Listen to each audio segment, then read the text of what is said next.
so I went on the Adam Friended and PSA Sitch show week ago, 2 weeks ago, 2 weeks ago, and I have wanted to play just a little bit of that conversation. Look, if you swap out class with race, then that's a pretty dramatic swap. I mean, that's like you've completely changed the meaning of every single one of these sentences to the point that it's unrecognizable. And the people who say the second sentence are now ideological enemies. The people who say the first sentence, because these are competing explanations of the world. Mm-hmm. Are you familiar with Hans Moeller? He wrote the book on prophylicity and authenticity. No, I haven't read that. Oh, okay. No, because we talked to him. I think he is also. Yeah. He said he was a Marxist, right, Adam? Am I misremembering? I'm not sure. Yeah. Or he was a socialist, and he was kind of. We had kind of similar conversation, and he made the same argument, which is that if you swap out race for class, then it kind of makes it by its nature not Marxism anymore. Which I'm not going to argue that. I think that's fine. It's just, to me, the thing that's interesting to me, and the reason why I kind of want to make this distinction, is because it seems like with CRT and a lot of wokeness, which I'd all kind of argue stems from similar ways of thinking, is that essentially there's a bunch of mainstream liberals and Democrats kind of wandering around in America who have been duped essentially into thinking a lot of woke stuff is the continuation of the liberal civil rights movement, when it's not really. It's really this kind of completely different way of thinking about the world. And that's kind of why I want to hone in and say, like, look, this is not, if you don't want to say it's Marxism, it's fine, but it's definitely not rooted in liberalism.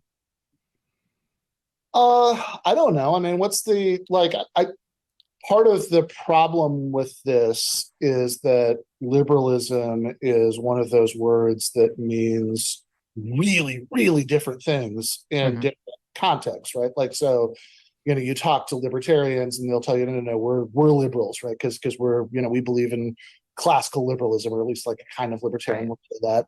But then, certainly for the last century in the United States, one of the main things that liberalism means is like New Deal liberalism, which is, obviously very different from libertarianism. I think historically a lot of what people have often meant, look, there's a certain sense of, there are things that people mean by liberalism that it's like, if that's what you mean, sure, I'm a liberal. What do you mean by it, Sitch?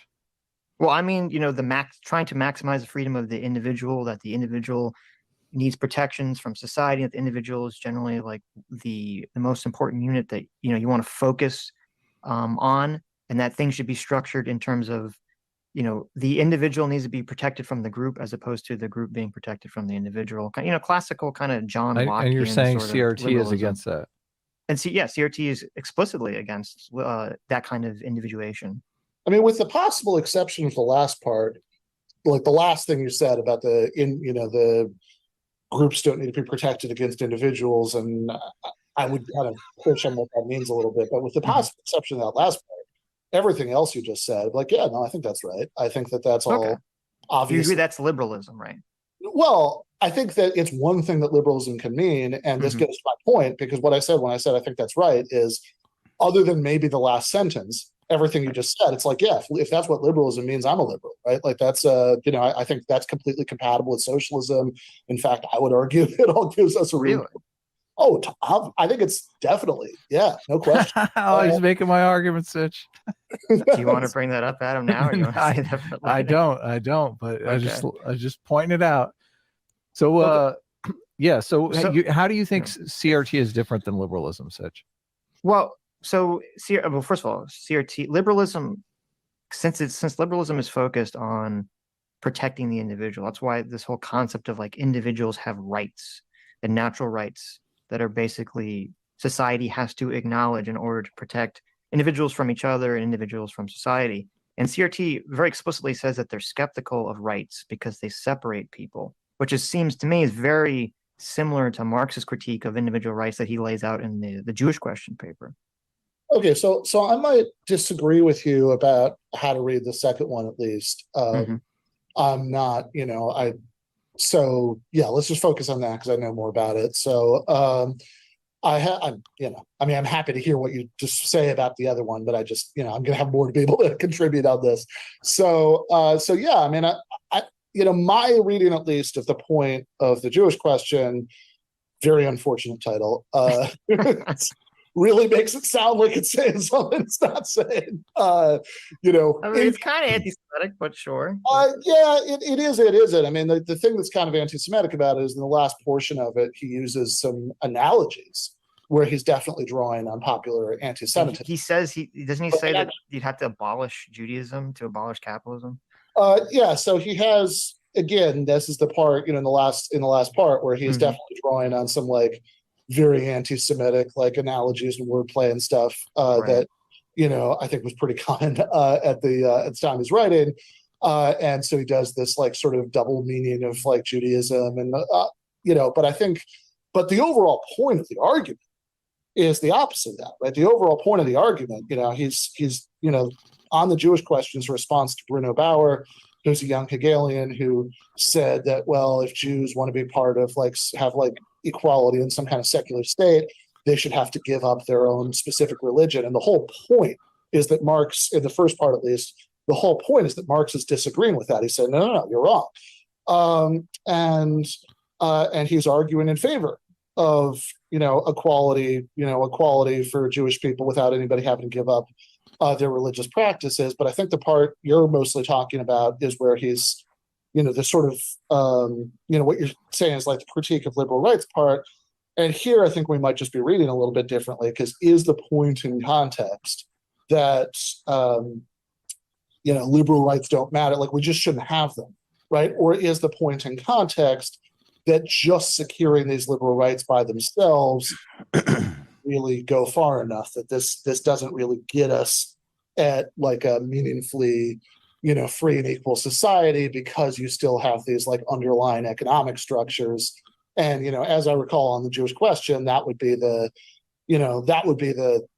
like that second one is how I would read it, right? I don't think Marx is saying like free speech isn't important or freedom of religion isn't important. He's arguing for freedom of religion against Bruno Bauer in the early part. He's saying, no, you're saying that this goes against secularism somehow, but look at all these documents, the charters of rights from the French Revolution and blah, blah, blah, that, secure freedom of religion. So I don't think he's arguing against those rights. I think he's just arguing against the idea that having that sort of formal legal equality is enough to make people sort of meaningfully emancipated from the sort of most oppressive things about their society by itself.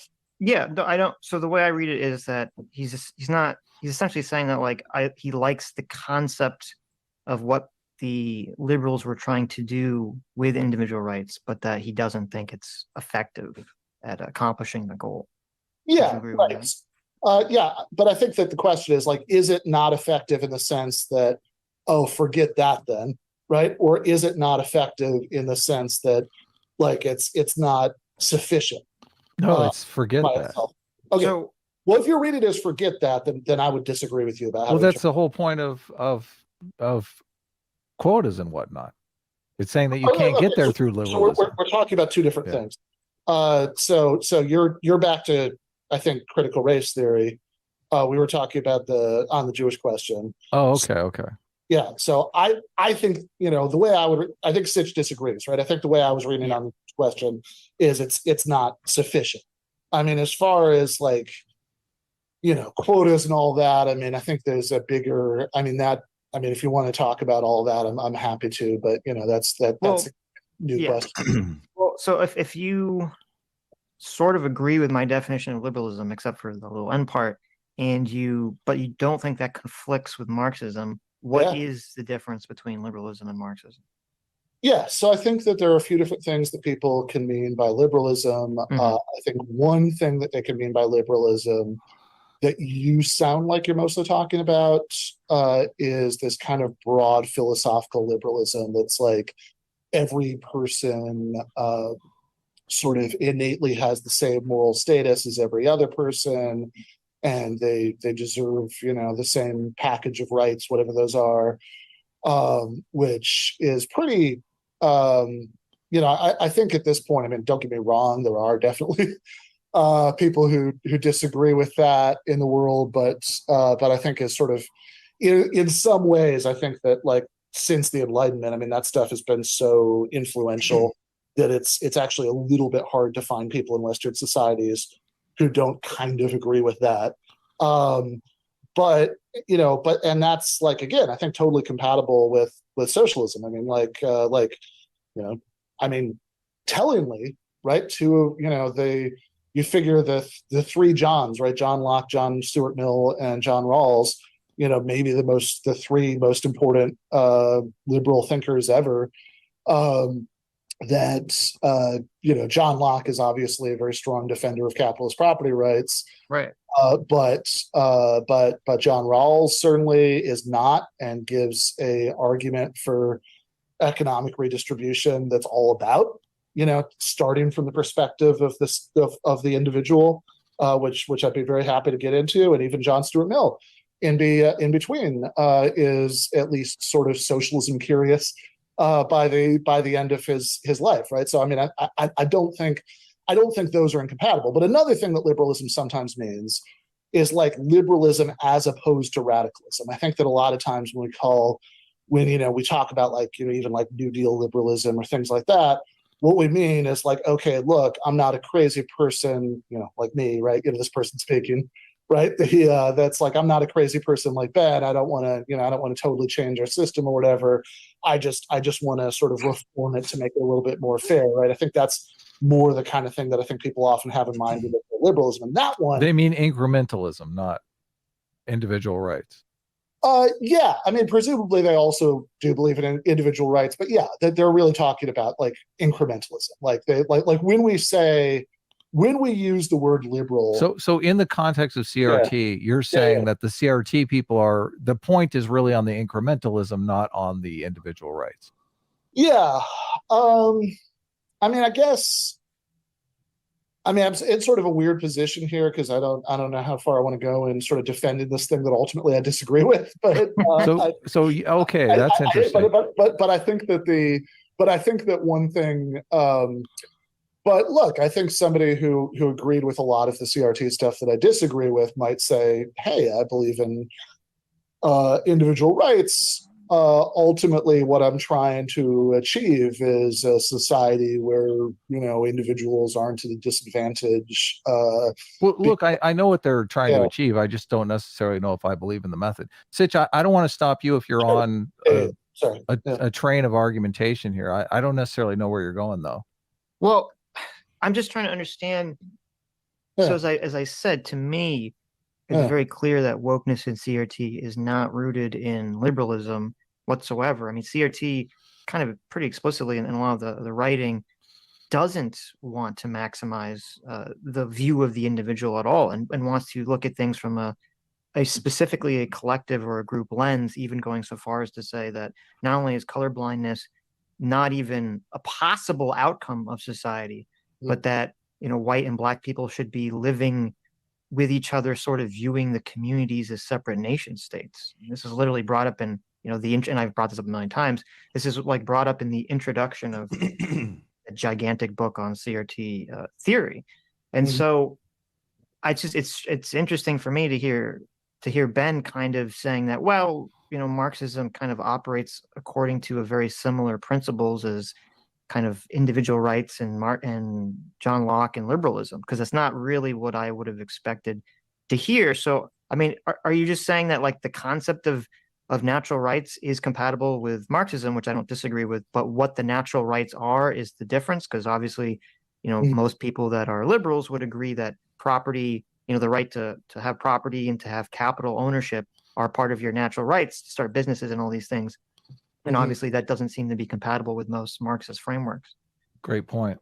Yeah, so I think it's useful here to distinguish a little bit, because we're between like socialism, Marxism, so Marxism is primarily a descriptive theory. It's a theory about how the world is. It's a theory that makes some claims about how history works. It makes some claims about how capitalist economies work. Now, obviously, Marx himself is interested in all this because he's motivated by, he cares about ending capitalism, getting socialism, right? So I mean, I'm not saying these are totally separate subjects, but I just want to be a little bit careful about that, because I don't think Marxism by itself can make any claim one way or the other, right, about sort of moral subjects. But if we're interested in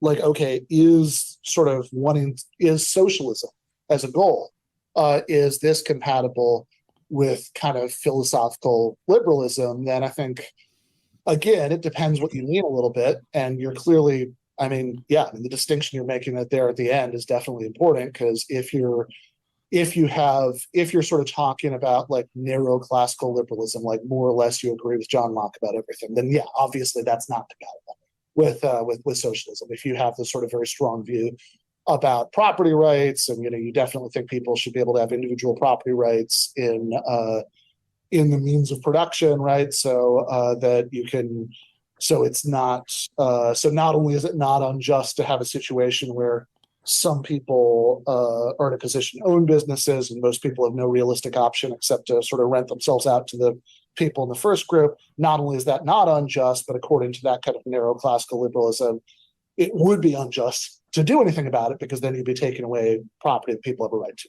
Totally agree. Maybe the way to conceptualize it is that, like, I would talk about the goal generally of the philosophy of liberalism is for society to maximize the freedom of the individual as much as possible. And then I would imagine that the goal of socialism would be for society to achieve some level of equality. Is that what you would agree with, or would you have a different framework for that? I would disagree with that. And I would also, again, just remind people that if we're talking about sort of liberalism as a philosophical tradition, right, you don't have to go very far beyond John Locke historically to find like really important liberal thinkers who don't necessarily agree with John Locke about property rights. Again, people like John Stuart Mill, people like John Rawls. And I think that thinking about Rawls is a really good way of seeing how you don't have to sort of deny that the individual person is this sort of ultimate unit of moral consideration to disagree with capitalist property relations. In fact, I don't think you should deny that, because look, we live our lives as individuals. If people are mistreated, if they have die because they don't have health care, or if people have to like spend their lives as the song says, working overtime hours for bullshit pay. Right, but like in terms of just like what are the goals of these systems? How would you classify them? So I do think that actually, sorry, let me just do 30 seconds on Rawls, because I've really been wanting to make this point. Then I'm going to directly answer your question. So on Rawls, right? So Rawls's argument is, hey, you want to know what a really just society would be? Then imagine that you're constructing a society from behind the veil of ignorance. The veil of ignorance, yeah, exactly. Right? You don't know who you're going to be, but you're going to have to live in the society. You don't know who you're going to be in the society. I think there's a very straightforward argument for socialism from that thought experiment. And I just want to notice, not only is John Rawls... Everyone's starving? I don't get it. Like, why would you construct a society where everyone is starving?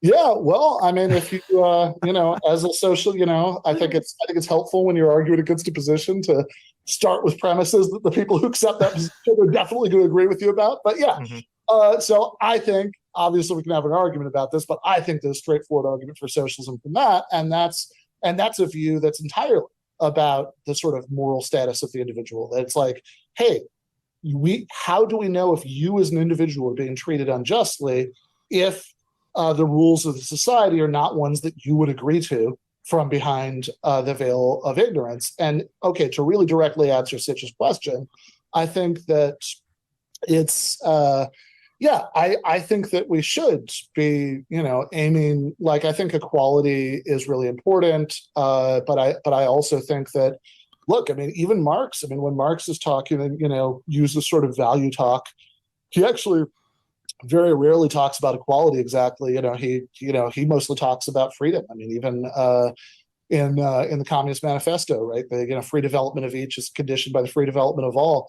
And so I think that there is actually a pretty straightforward argument for socialism based on maximizing everybody's freedom sort of consistent with everybody else having the same amount of freedom. It's, it's just, obviously we're going to disagree about whether freedom means, we should understand freedom primarily in terms of your right to keep whatever you get from the chips falling where they may in a free market, or we understand freedom in terms of what's your capacity to control your life and the circumstances of your life. What are the things that you're able to do and not able to do in practice? Well, look, we're in favor of that goal. Like, we disagree on the method to get to that goal, but we're diverging a bit from the topic of CRT being a. We'll get back to CRT in 1 second. I want I understand that you can argue. You can look at Marxism or socialism and you can kind of argue the way that you're arguing, but like if someone walks up to you in a different context, they just say, what is the goal of socialism? Like, period. Like, what would be like the one sentence answer you'd give them? Well, I mean, I might give one in terms of equality, but I might also just say, freedom from exploitation and domination. All right. So this it does get back in a little bit to CRT, but that's probably enough of that for. Who are those people? So those are you. So some kind of medium big YouTubers. They're Are they Twitch people? Because I thought that was a Twitch stream. They probably do Twitch also. Yeah, YouTube and Twitch streamers. They're kind of ambiguously center right kind of people, I think, is probably a fair way to put it, in that sort of like in that sort of way that's like not like the like in the sort of way that's like the sort of more like the much less insane wing of like the IDW, that kind of thing, right? Like you're sort of more Claire Lehman, Sam Harris kind of wing, as opposed to your like, Eric Weinstein saying that the deep state was conspiring to make sure he didn't get a Nobel Prize, kind of way. So yeah, I guess that'd be my approximate read on them. This is actually the third time I've been on that, although the second one was like really brief because there was this timing miscommunication, and like I only had a very limited amount of time that day, and whatever. But the first one was way back in 2000. It was either very late 2018 or very early 2019. And it was, I think, the first thing like that I'd ever done, actually. It was, they had, back then they were like Jordan Peterson super fans. And I think since then they've like soured on him a little bit, since he was, he spent his year chained to a radiator in Serbia and came back and, only expresses himself through like haikus on Twitter now. I think they might have soured on him a little bit since then.